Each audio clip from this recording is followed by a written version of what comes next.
it makes me so happy, especially walking into my own team changing room, for instance, and just saying like an American's the best player in Serie A. Like, what's the argument? Give me an argument. We'll debate it right now. My guest today is a gent who started this Premier League season by playing his tenacious, hard-charging best, flying into every match week like a brick through a window. It's been an absolute joy to watch this American-born war cherry propel Bournemouth into fourth place in the table. Best ever start to a Premier League season for them. Also speaking at the start of a US men's national team camp. 2 massive friendlies loading against 24th ranked Ecuador Friday night in Austin, Texas, where I've no doubt the supporters already standing in line at Terry Black's barbecue. And then against 25th ranked Australia, the mighty Socceroos in Colorado, October 14. Always the highlight of my month. To introduce the captain, presented by our friends at Verizon. Welcome back. It's Mr. Tyler Adams. Raj, thanks for having me back. Tyler, first things first. US squad just released. Your name not on it for the best of reasons. Tell us in your own words, what's going on? Yeah, unfortunately, not going to be able to join the team, but for obviously an unbelievable reason. My wife is pregnant again. I had conversations with the coach, and of course, he understood the circumstances. But yeah, have to be here to support my wife and welcome our second baby boy. Another little dual international. Yeah, he's going to be born in London, so that's going to be funny one day to talk to them both about that. Going to be another little English baby. How is Sarah doing? How are you feeling going into Fatherhood, the sequel? She's doing great. Very fortunate. My mom is out here right now. Her mom is on the way soon. So we're going to have a little bit of extra help. So we're comfortable right now, but obviously I don't have to do the hard work. So just there to support her. Having one kid is amazing. Having a second, I'd say, in my experience, limited experience, is for black belts in parenting. It's the logistics. I mean, more importantly, how is Jax, your firstborn, feeling about being a big brother? Does not have my temperament. He has Sarah, so he's very calm and listens to everything, which is crazy. He has a lot of energy still for sure, but he's very calm and such a good boy. So the second one, we'll see who he's more like. Before we go any further, this episode of The Captain is brought to you by Verizon, official sponsor of the FIFA World Cup 2026. We are so excited to share the news. Verizon is teaming up with David Beckham and an all-star roster to launch Verizon Ultimate Access for FIFA World Cup 26. Verizon customers will have access, yes, to thousands of free FIFA World Cup tickets, once-in-a-lifetime opportunities to win golden tickets for access onto the field during the gameplay, meet and greets for soccer legends, more on the road to the tournament, the FIFA World Cup 2026. No one gets you closer than Verizon. So grateful to them for making this series happen. And, well, Tyler, thank you for joining us to talk about the United States in 1 second. But I would be remiss if I did not congratulate you again, because bloody hell, Bournemouth, the sensational start to this season. Currently, as I said up top, 4th bloody place. Bite your arm off. You're on a 6-match unbeaten run. 2 points behind league-leading Arsenal. Is this the new normal for Bournemouth, or are even you surprised by the start to the season? No, I'm not surprised by how we've started the season because we've worked extremely hard throughout preseason and through the first games to get ourselves on track to what we know we can achieve. But at the same time, you can't say you're not surprised a bit to how quickly the organization has transcended any expectations. Just continuously climbing each and every year, achieving new goals, setting new expectations. To be in the position that we're in right now, we deserve it because we've played a lot of really good football. But at the same time, it's interesting to look back and say only 2-3 years ago, the club was, fighting to stay up in the Premier League. And now we're right now sitting in an unbelievable position. Yeah, but also, you're 4th and you sold, was it $270 million worth of players? Is that the secret to success in football? Sell your best players, apart from Tyler Adams. That's just recruitment. The recruitment has been unbelievable. And if you look around our squad, there's so many players that could still have the opportunity to go. And you look how players are playing right now, but consistently to replace the players that we've done, that's up to recruitment and good coaching because, that's not my job. Oh, God bless. I've got my little Bill Foley bobblehead right here. One of its arms fell off and I keep meaning to glue it back on. But Wrexham manager Phil Parkinson once told us on this show, he said in any season, it takes about 10 games for the table, for the results to kind of sort themselves out as truth. In your experience, is that accurate? The table doesn't lie at the end of the season. I think it's always very accurate to how you've played. You can go on a bad run in the Premier League and find yourself in a terrible position. You can go on a little run and find yourself in an amazing position. The table is so tight, especially this season. I think it will be very difficult. But the way that we've instilled confidence in every single one of our players, the confidence that we have in one another, I think that we can continue this for a really long time. We will get back to Bournemouth in just one moment. But first, the US men's team. We last spoke at the start of the September international break. The career game was a challenge before a packed crowd that was heavily there in Harrison, New Jersey for the South Korea team. We lost, but then we beat a Japanese 11 to wrap things up. Columbus coming through for us in our hour of need again. At the end of that, what was Coach Mauricio Pochettino's message? What did he take from that and communicate to you guys? I think he was really happy with the response of the team. I think it's really easy to get caught up in, the noise of everything that's going on around the national team sometime. But when you look at Korea, we looked at the negatives, we looked at the positives and said, this is the adjustments we need to make. And I think we changed a lot of things, obviously, not just personnel in the second game, but the way that we played formation wise, set pieces, just everything, a little tweaks to the way that we needed to play. And we got a result against a very good Japanese team. And I think you could just see in that game the fluidity of the team, the chemistry and combinations of the players, the understanding of the way that we wanted to play. We looked more comfortable. And, I think he was happy with the way that we played in the result. That 2-0 win against Japan. The first goal from Club America's Alex Zendejas, volleying in left foot off a quite glorious cross from Max Arston. Honestly, that was a better approach shot than we had as an entire nation in the whole Ryder Cup. Zendejas has been, I'd say, an enigma. One of so many players who've soared for their club. Is it 5 goals, 2 assists in 11 Liga MX appearances this season? Has found it hard to find a role in a US jersey. You know him. You train with him. What's he like and what's his ceiling in terms of this team? Yeah, his ceiling is really high. And if you talk about Zendejas as a player in that whole 98 group, the team that I was a part of with residency, like the talent that we had in that squad was unbelievable. You have Christian, you have Weston, you have Haji Wright, you have Luca Del Torre, you have Zendejas. Like we had a very strong team and a lot of those players are going to be important players for us, come the World Cup. But Zendejas has always had so much quality. And I think, he started obviously his career at Dallas before making the move to Club America. But you could just see he's come into his own skin. He's found his niche in his team and his role. And he's soaring right now, like you said. So to have him bring that energy and that confidence into the national team is going to be important for us because he plays one of those roles where he can play an 8, a 10, a wide position, but he's just so comfortable in every role. You give him the ball in tight situations, he finds solutions. He's just a calming presence to have on the field. And you could see the chemistry between, him and Christian in that game. It really just flowed. It comes from years of playing together. Without a doubt. I mean, when you look back on it, we've played with each other since we were 16, 17, them even a little bit longer because I'm a little bit younger than them. But you could see from the time that we played throughout residency, whether it was Nike friendlies or under 17 World Cup, whatever it was, that he was such a talented player. So I'm so happy for him. Second goal in the Japan game, cool left-footed finish from Flo Balogun. Ran onto a through ball from one Christian Pulisic. Incredibly, Flo was making his first start under Poch, scoring for the first time since, I think, last summer's Copa America. And that narrative, we've talked about it a lot, of the number 9 and who should wear the US jersey. It's hung over this team, really, for the past 5 years. How big was that Flo goal in terms of that conversation?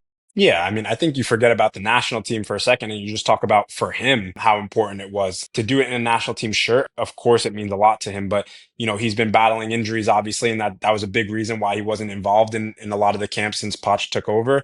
But for him, you could just see it was almost like a huge relief for him. Just, to get that goal, to prove to everyone what he's capable of, how important of a player he can be for our team. I was happy for him because how he was working throughout that camp was honestly very impressive. Every single day, just grinding it out. He didn't start the first game, obviously, but came on and had a big impact. And then to start the second game and score a goal was not only good for our team, but just huge for him. The game was a friendly, as all our games until the World Cup proper will be now. But it was also seen as narrative changing. I often say US fans, we're a crazy bunch. We have 2 gears. The sky is either falling or we're going to win the World Cup and we're going to win it now. We have like the switch flicks between the two. We have almost nothing in between. As footballers, does narrative actually matter to you, to those on the inside? Or is it just for journalists, fans, headline writers?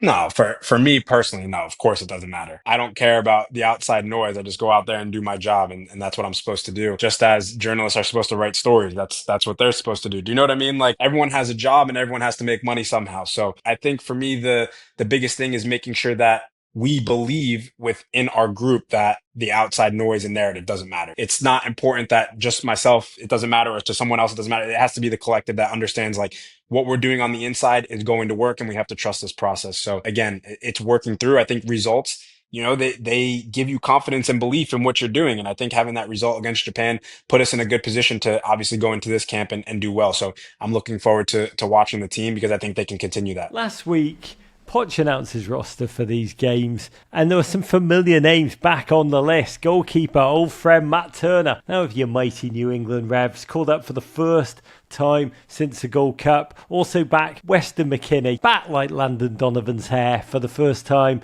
since March. And Jedi himself, Anthony Robinson, making his return, thank God, after recovering from off-season knee injury. With these boys back, seeing this squad, what phase should we understand we're in right now with the World Cup? What is it, like 249 days away? Yeah, I mean, it's a little bit of a reintegration period, of course. Like, for a player like Weston who had to go to the Club World Cup in the summer, people think it was his choice to miss the national team. It's not your choice. He had to play with his club, and that's that. So to be able to have him back in the squad now, playing minutes with Juventus again as well, he's going to be such an important player for us. I mean, everyone saw it in the last World Cup. Everyone's seen it in the games in between.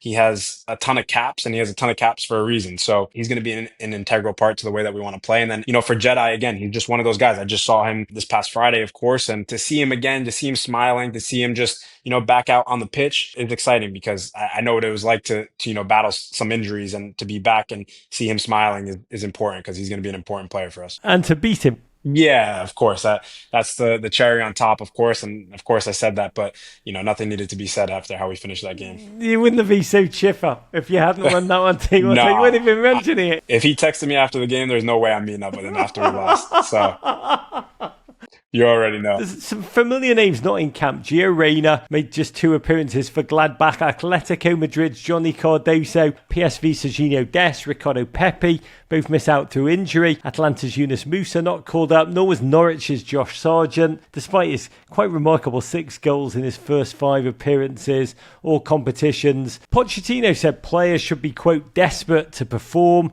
to convince us to call them in again. I mean, we are 8 months from the World Cup. Can you talk about and give us some insight into the pressure that you players feel, knowing that every single time you're on the field or not on the field, it can affect the chances of playing for the US next summer?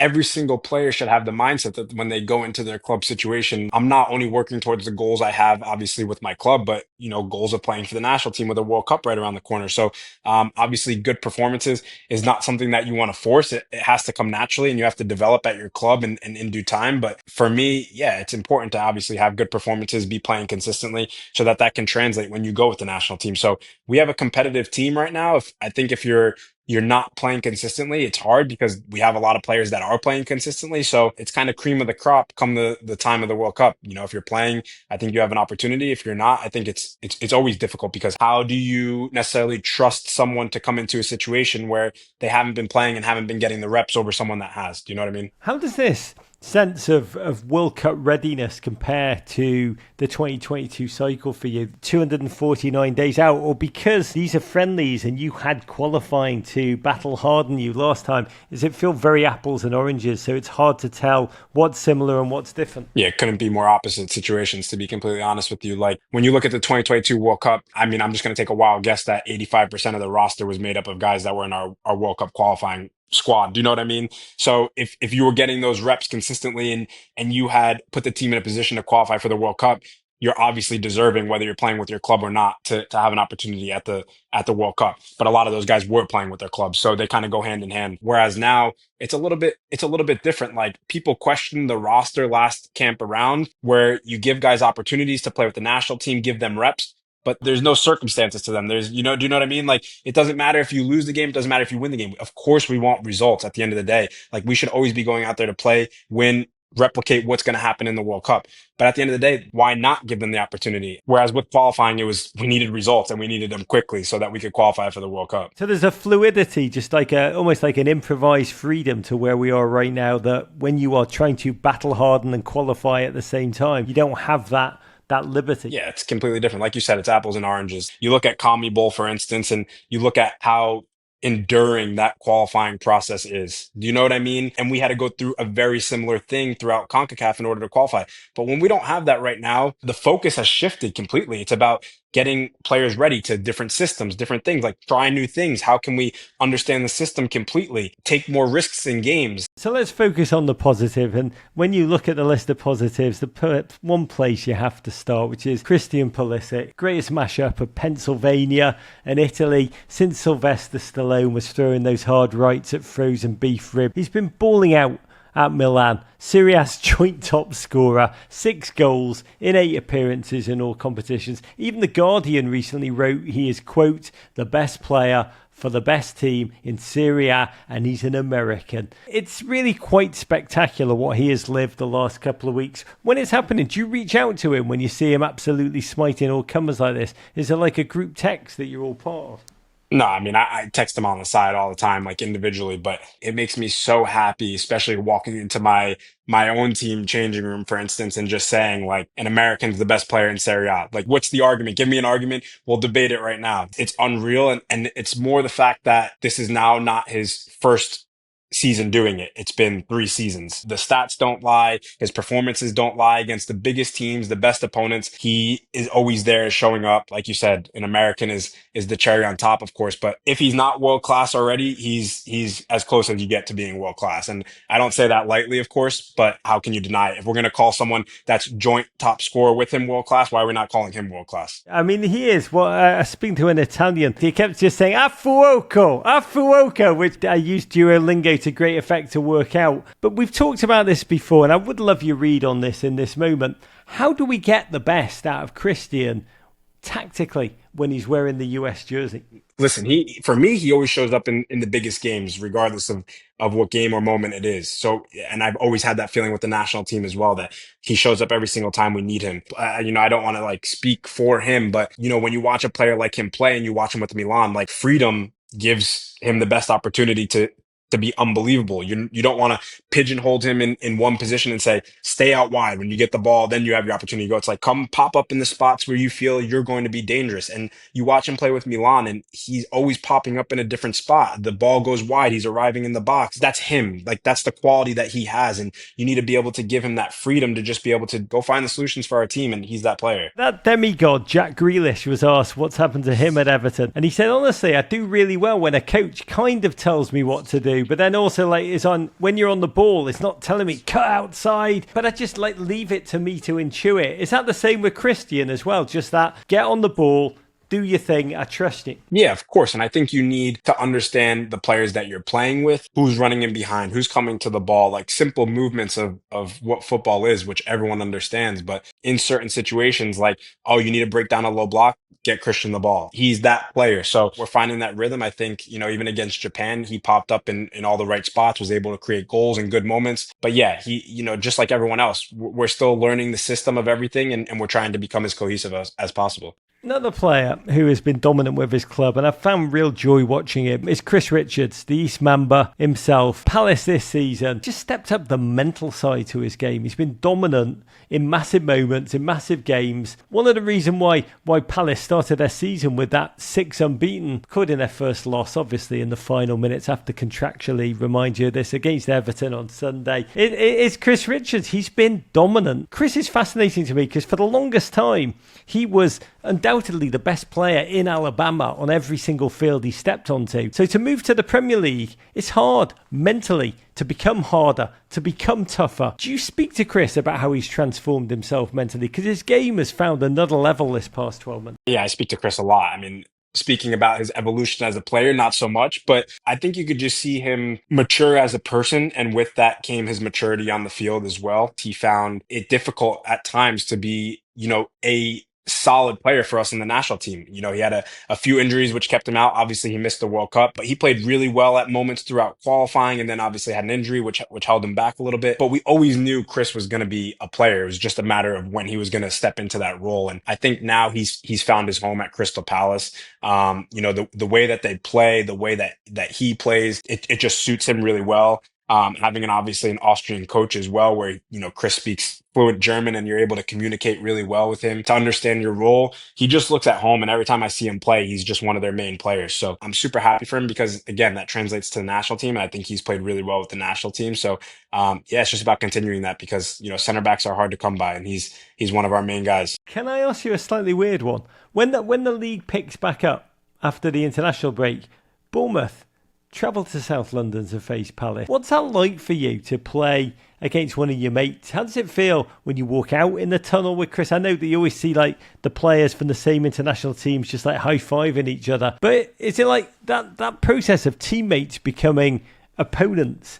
Is it just normal, or is it something you actually appreciate differently and look forward to? What's crazy about it is like now we have so many Americans playing at a high level, and you have the opportunity to play against them more often than not. I've already played against Brendan. I played against Jedi the other day. I'm going to play against Chris after this international break, and I do my talking on the field. I try to trash talk him as much as possible or come up against him as much as possible, but I think it's a unique experience, and yeah, hopefully we get the best of them. Is Chris a talker? No, he doesn't talk on the field, but boy, does he talk off the field. Oh my God. That's what makes it so much better on the field. Oh my God, I swear. He talks more than anyone. We talked about you missing this window, and you've missed windows in the past, but that was because of, agonising back injuries. Mm-hmm. What's it now like to not play for this team for personal reasons? I'll let you know how much sleep I get this week to determine, how nice it is to not be in camp. But it's an amazing thing that obviously starting a family and having another son. So I'm extremely grateful for the circumstances. It is difficult because, again, it is the lead up to the World Cup and I want to be supporting the boys. But at the same time, nothing comes before my family. When we had our third child, it was the World Cup, and I think Spain were getting beat by Chile. I actually watched the game. Well, it makes me look terrible. While she was in labour, it's a long labour. Chile won. It was a very good game. Will you watch these US games, or is it too hard for you emotionally when you're not playing? It's definitely emotional when I'm not playing, not to be there and supporting the boys, of course, but I'll still support them by any means. If the games are at a reasonable time, well, I don't even know why I'm asking because I'm probably going to be up now that we're having another baby. So I'll definitely be watching. What am I saying? What's it like for you to watch your team when you cannot impact play? It's hard. I think this time around it will be different because normally I was missing camp because through injury or something like that, and I was just thinking, I want to be with the boys, be back feeling, to top fitness again, have a big impact. Whereas now it's like I know I'm fit, I know I can have an impact, but I'm grateful to be missing camp for other circumstances. So I'll be supporting them from a different perspective this time. I don't know how it works when you're not there. Are you completely out, like the WhatsApp group chat, or do you get? Oh, I'm out. I'm out. So do you have no sense of the messages that are being delivered No. from the outside? What would you say we should see from this team? What's the next step in its progression and its evolution? Like I said, I think we're going to continue to build off of that Japan game. I'm curious to see if we're going to play with three in the back again, because I thought that gave us a lot of security. So even looking at a player like Chris Richards, he just seemed so comfortable and was able to lead us out of the back. I think we're going to see the chemistry continue to be built. And I think we're going to see a few guys get more opportunities with the national team who I think are going to be important players for us. You have guys like Tanner Tessman coming back into the fold. You have Aidan Morris coming back into the fold. So I think they're going to be important players for us. So it'll be good to see them. Amen. Let's talk Bournemouth. Currently in fourth place, as I said. Can't say it enough. It's been magical to witness. Just coming off a 3-1 come from behind win against Fulham. Played in a storm. I want to talk about Anton Semenyo. Score of 2 of those goals. I think that's his 5th and 6th of the season so far. That equaliser on Friday. You were on the field when Semenyo picked the ball up, just kind of ran at the Fulham backline as if he was Saquon Barkley. Talk us through what it was like to be on the field and to witness on field in person. Yeah, I see him do it every day in training. So it didn't surprise me. But the quality that he has, his form is obviously one of the best as well. Because again, I see his work ethic. I see the time and commitment that he puts in every single day on the training field. And people think it's a surprise that Antoine Semenyo from Bournemouth is one of the best players in the league, but it's not. His attention to detail, he listens to criticism, he takes it on. He's not one of those players with a big ego who comes in and says, "Oh no, I scored. I'm not going to do this today. I'm going to be lazy and no." He works extremely hard every day, and I'm very fortunate to be a teammate of his and a friend of his. So to see him do that, he deserves all the plaudits. When he picked the ball up, were you like, I'm not even going to run after this because I know he's going to score? Nah, nah, I still got to be in a good position. You know what I mean? To do my job, to do my job. But he makes my job a whole lot easier. That's for sure. How badly do you want to score? Because I watch you picking up slop on the edge of the box and throwing it back in. And I'm always like, God, please get that man a goal. How badly does Tyler Adams want to get on the score sheet? I mean, it is what it is. It's not my job when you have Antoine Semenyo and Justin Kluivert there. You know what I mean? But if I get a chance, I'm going to take it. The manager, I think, gets a little frustrated with me sometimes that I don't shoot when I'm open. So I'm starting to try and add it to the game a little bit. But we're getting closer, so we'll see. By the way, the Semenyo story, you talk about the hard work ethic, the grind in training. His whole story is so inspirational. Left in the lost and found of English football. I think 5 clubs gave him zero opportunity, took a year off from football when he was 15, and then was found by Bristol City in the South Gloucestershire and Stroud College Academy in 2018. He just turned 18. Does that tell you more about scouting and how random it can be, or does it tell you more about Semenyo and his determination and force of will? Definitely his perseverance, that's in his personality for sure. But also, it just goes to show how many good footballers are out there that would never get an opportunity to play. It's an unfortunate thing. People think that it only happens in the US because the country is so big. It happens in all the best countries in the world. You mentioned Justin Kluivert. He scored the second goal against Fulham, and I spoke to him back in April. He said part of the reason he signed for Bournemouth summer 2023 was because he sensed the club's ambition. How has the club changed in the past 2 years? Last season's 9th place finish with a club high for points and for the most wins in a top flight season. Bournemouth's ambitions, its expectations almost, have they changed? Is the approach now about trying to pass last year's high watermark? No, but I think that now the building blocks are in the right place. We have an unbelievable foundation built from last year of what we're trying to achieve and how we're supposed to get there. Obviously, adding a new training ground, adding a new stadium plans that are going to come in for next season, and we're going to expand the stadium. They're doing everything in the appropriate steps. The management department, where we have obviously Andoni and the assistant coaches who are top notch. Again, the pieces are there to continue to build. There's no rush. The ambition is there. They're putting everything in place, but they know that it's not supposed to happen tomorrow, but as of right now, it's happening like very quickly. I think that we're in a good position. They don't want to rush anything, but again, it's continuing to build for the future. You mentioned Andoni Iraola. I love that man. Won the game Friday. 12 hours later, took time out to be a linesman for a grassroots under-11s team. What was his message in the dressing room after that win Friday night? What does he want you? What does he want the rest of the team to take with you into the international break? We don't talk after games. He doesn't talk to us after games. That's not a negative thing. That's not a positive thing. It's just that's what he does. We don't talk after games. We got a text in the group chat that we didn't have to be back in until Tuesday. So that's that. Not a crazy philosophy, especially for you parents. Don't talk to your kids after the game. It's not the car ride home. It's not the time to put the game down. Is that his philosophy? Just like in the heat of the moment, just let it sit. Let you all work out your individual thoughts, and then let's regroup strategically in the way. Is that the idea? So normally, if it's not an international break, we'll go in the next day, and in the morning when we're out on the pitch, we'll take 2 minutes and just discuss what we thought about the game. If anyone has any input, say their input, and then we'll watch video, and that's that. Through the preparation that we prepared for the game, we got the result. That's that. Now go to international break. You guys are not mine anymore. So we'll see him on Wednesday. That's our first training back in. Can I ask you this? The break, is it coming at the wrong time? Do you believe in momentum? Is there a thing called momentum? Are there worries that having this time off will interrupt whatever good mojo Bournemouth have going? So I think that if you lose going into an international break, it's not a great thing because you come back and it feels like you haven't played in forever and there was no time to get a result, whatever the circumstances are. And I think if you win going into an international break, it's not a terrible thing because you come back in, the morale is still high. Guys forget about international and it's like,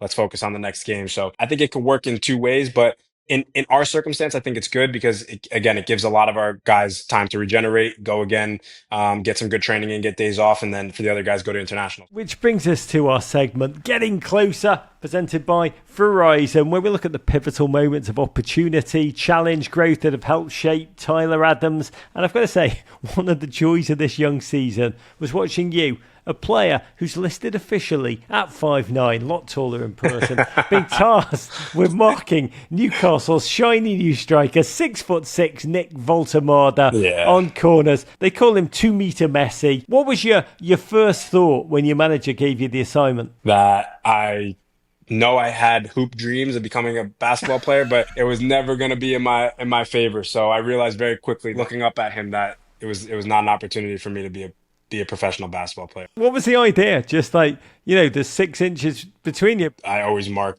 the biggest players. I mean, our team is small. It's not like we have a lot of choices, to be honest with you. We probably have like 10 players on our team that are 5'9". So we're not the biggest of teams. Do you make it up with the Wappingers Falls vertical? Is that the thinking?